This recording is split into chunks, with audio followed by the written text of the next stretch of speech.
नमस्कार, मैं अनिल सर आपके अपना channel Anil sir maths academy में आपका हार्दिक स्वागत करता है। और आज मैं इस वीडियो में बताने जा रहा हूं परिमेय संख्या के बारे में। जो परिमेय संख्या के अनेक डिफिनेशन होते हैं, अनेक तरीके से हम लोग उदाहरणों से हम लोग परिमेय संख्या के बारे में बताते हैं।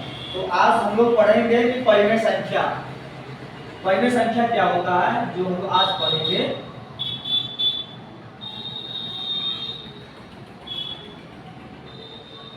परिमेय संख्याएं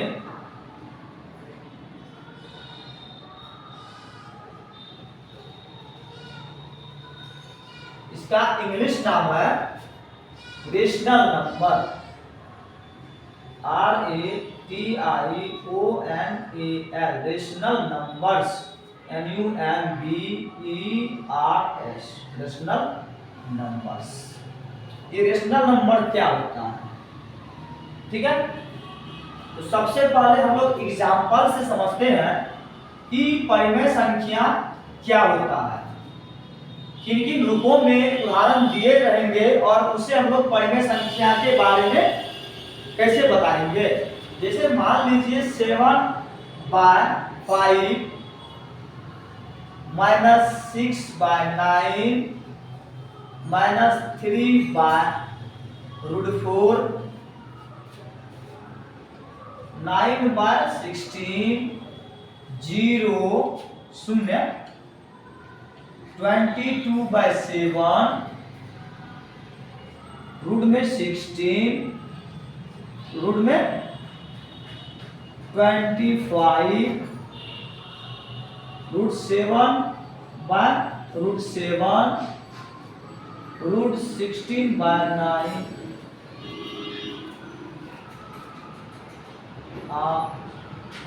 3/√4 डेसिमल में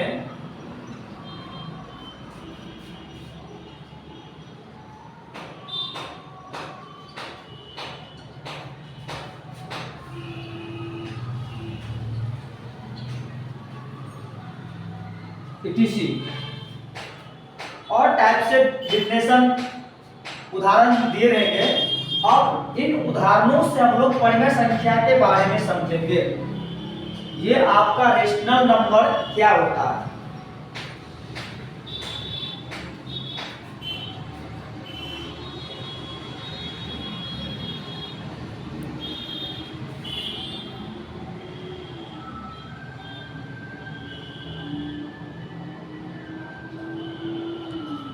इस परिमेय संख्याओं के बारे में हम लोग समझेंगे।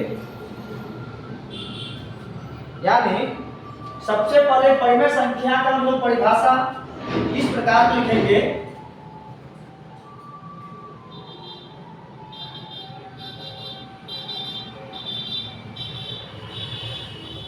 वह संख्या जो P/Q के रूप का हो,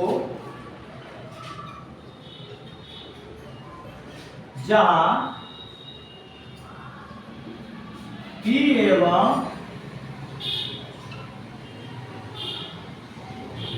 Q पूर्णांक संख्या तथा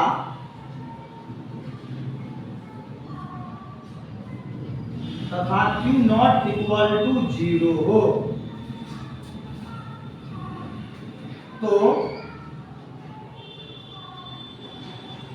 उसे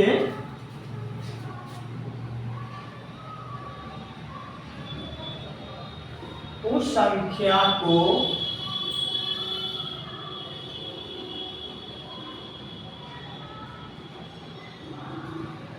परिमेय संख्याएं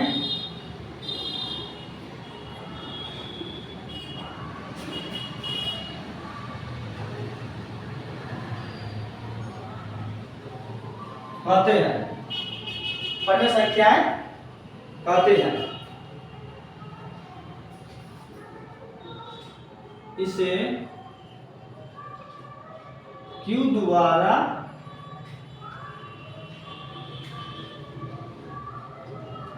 सूचित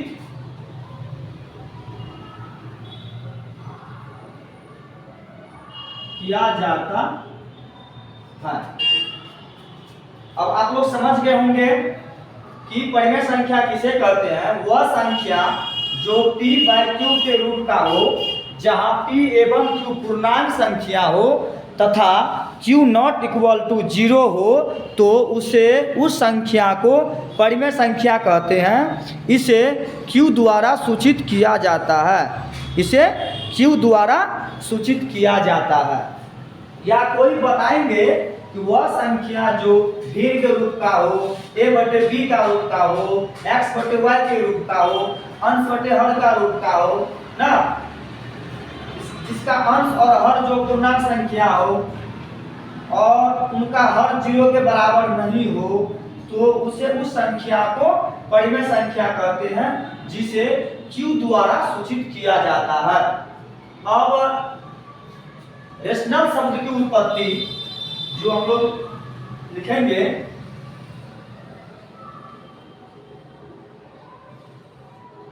रेशनल शब्द की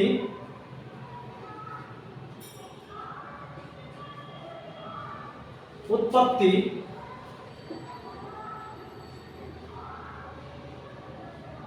अंग्रेजी शब्द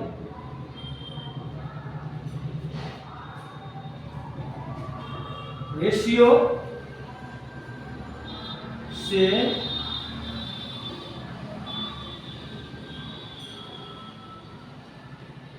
लिया गया है तथा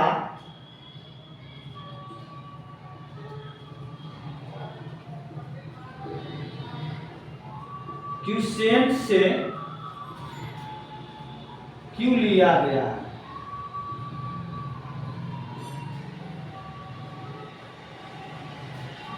क्यूसेंट से क्यों लिया गया है। क्वेश्चन से क्यों लिया गया है।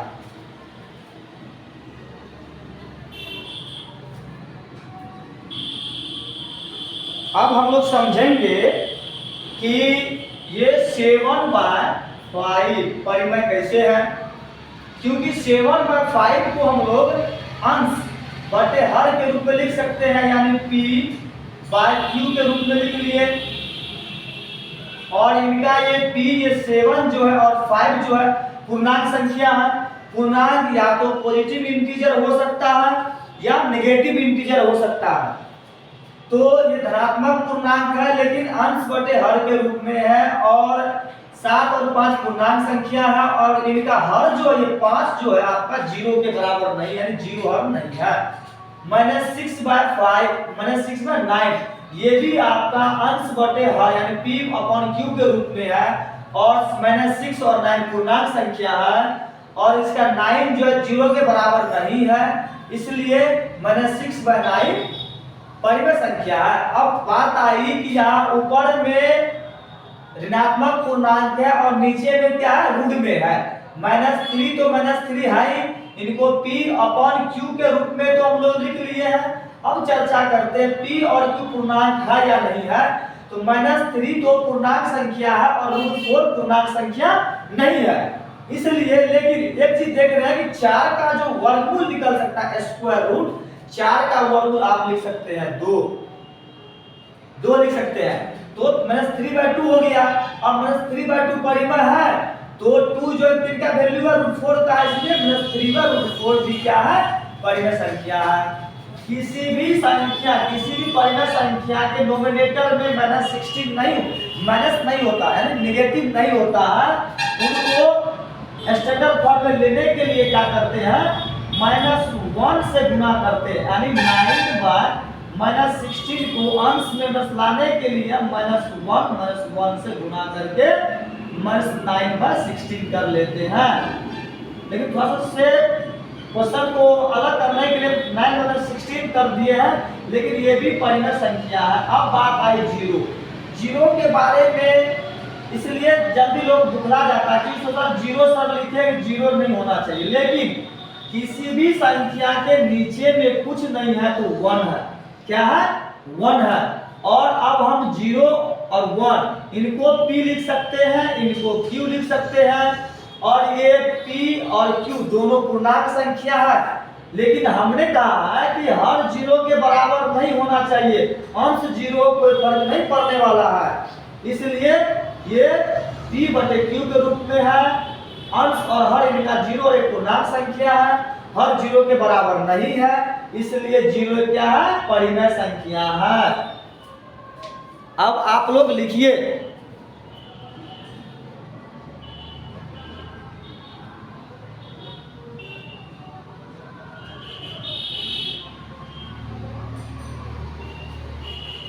उसके बाद ये 22/7 भी वही है, P बटे Q के फॉर्म में है। 22 और 7 पूर्णांक है, 7 0 के बराबर नहीं है, तो 22/7 परिमेय संख्या है। √16 का वर्गमूल स्क्वायर रूट जो है 4 निकलेगा, इसलिए 4/1 ये परिमेय संख्या है। 25 का वर्गमूल 5 निकल देगा, 5/1 लिख सकते हैं। ये समान परिमेय समान और परिमेय संख्या है, तो ये रूट कैंसिल हो गया, 7/1 यानी ये दोनों कैंसिल है, 1 ना, तो हो गया। ये भी क्या परिमेय संख्या है। 16 का वर्गमूल 4, 4/9 परिमेय हो गया है। 1 भी क्या परिमेय संख्या है, क्योंकि 1/1 लिख सकते हैं, ये P/Q लिख सकते हैं। 1 भी पूर्णांक है और ये भी पूर्णांक है, इसलिए 1 को केवल परिमेय संख्या बोल सकते हैं। और यहाँ है 3/√4, 3 तो 3 है ही, √4 का वर्गमूल 2, 3/2 हो गया, तो परिमेय है, तो ये भी परिमेय होगा। अब ये दशमलव में है ना, वह दशमलव प्रसार जिसका यानी कि वैसी संख्या या वह दशमलव प्रसार जिसके हर का आभास गुणनखंड 2m गुना 5n के रूप का हो, जहां m और n पूर्ण संख्या हो, तो वैसी दशमलव प्रसार को हम लोग सात बोलते हैं। यानी कि किसी संख्या के हर का जब आभास गुणनखंड करेंगे और आभास गुणनखंड में केवल 2 और 5 मौजूद होगा, तो उस संख्या का दशमलव प्रसार क्या होगा, शांत होगा, पूरा डिविजिबल हो जाएगा, पूरा कट जाएगा। यानी इसको दशमलव को हटा देंगे तो क्या हो गया 10, तो 25/10 क्या हो गया आपका परिमेय। ये हटा देंगे तो 10, 37/10 परिमेय है। ये हो गया आपका अशांत आवर्ती। अशांत आवर्ती और अशांत दोनों क्या होता है, परिमेय होता है।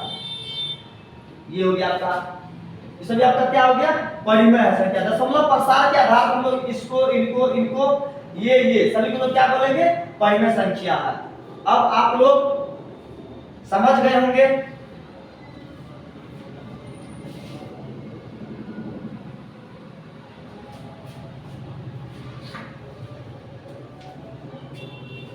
और इनसे आगे क्लास में हम लोग परिमेय संख्या के मानक रूप के बारे में पढ़ेंगे, और कुछ इनसे वो निष्कर्ष नोट्स के कुछ हम लोग इनके कंक्लूजन नोट्स के बारे में हम लोग नेक्स्ट क्लास में अध्ययन करेंगे। जय हिंद।